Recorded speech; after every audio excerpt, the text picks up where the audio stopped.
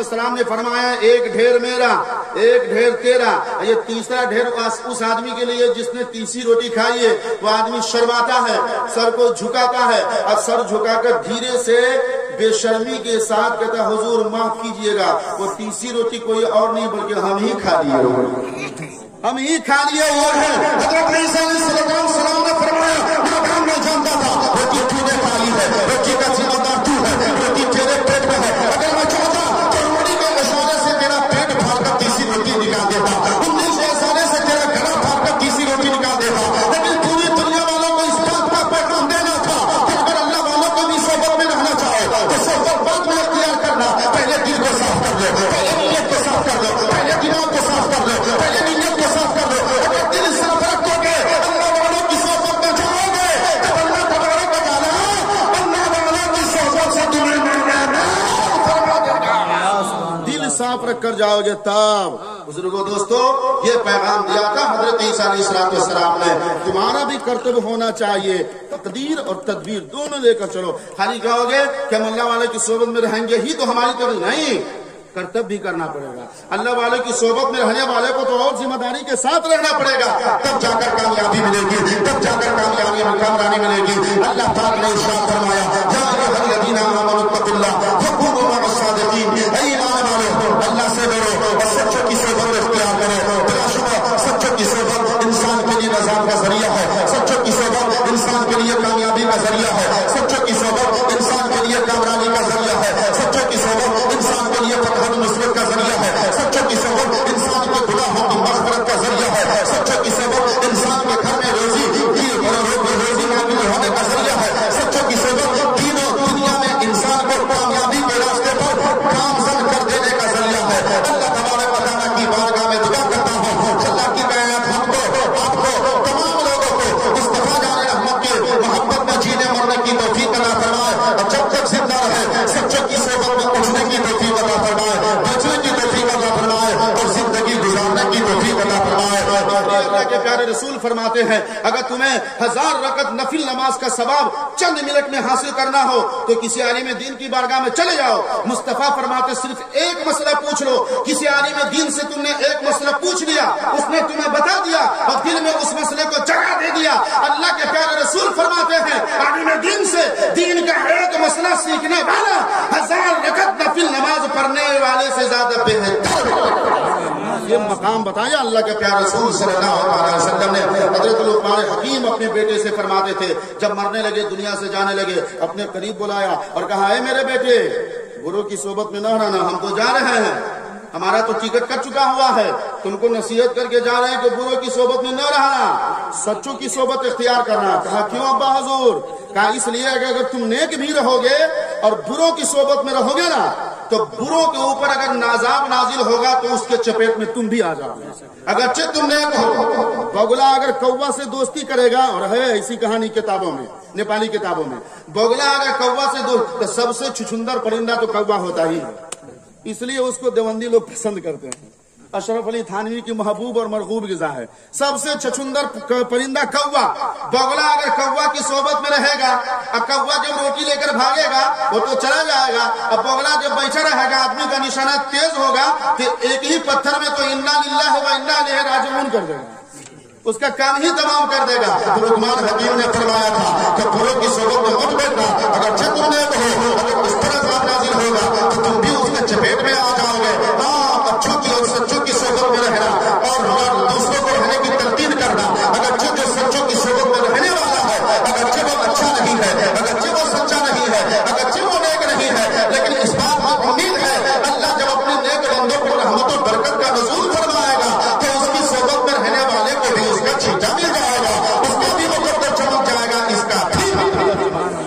اللہ تبارک و تعالیٰ کی بارگاہ میں دعا کرتا ہوں کہ خالق کائنات ہم کو آپ کو تمام لوگوں کو مصطفیٰ جان رحمت صلی اللہ علیہ وسلم کی محبت میں جینے مرنے کی توفیق خیر عطا فرمائے, اور دنیا سے سرکار کی محبت سے جانے جانے کی توفیق عطا فرمائے, اور تمام نیک لوگوں کی صحبت اختیار کرنے کی توفیق خیر عطا فرمائے. بس انہی چند جملوں کے ساتھ میں اپنی گفتگو کو ختم کر رہا ہوں. چلتے چلاتے اللہ پاک کی بارگاہ میں دعا کرتا ہوں خالق کی کائنات اگر مجھ سے بولنے میں کہیں پہ کسی طرح کی کوئی خامی اور کمی ہو گئی ہو جس کی وجہ سے تیری شان میں یا تیرے پیارے حبیب کی شان میں یا بزرگان دین کی شان میں کسی طرح کی گستاخی ہو گئی ہو تو یہ فقیر حقیر سراپت تقصیر یہ گنہگار خطاکار سیاہگار یہ خاطی پاپی انسان سارے مسلمان بھائیوں کو گواہ بنا کر صدق دل سے توبہ کرتا ہے. تو میری توبہ کو قبول فرما. استغفر اللہ ربی من کل ذنب واتوب الیہ. سبھی حضرات میرے ساتھ مل کے پڑھیے ایک مرتبہ استغفر اللہ ربی من کل ذنب واتوب الیہ. اب چلتے چلاتے اپنا دینی ملنی قومی مذہبی اسلامی حقانی قرآنی عرفانی ایمانی اور جنتی کلمہ میں چل کے پڑھ لیجیے. بڑی بڑا لا الہ الا اللہ. ایک بار اور پڑھیے لا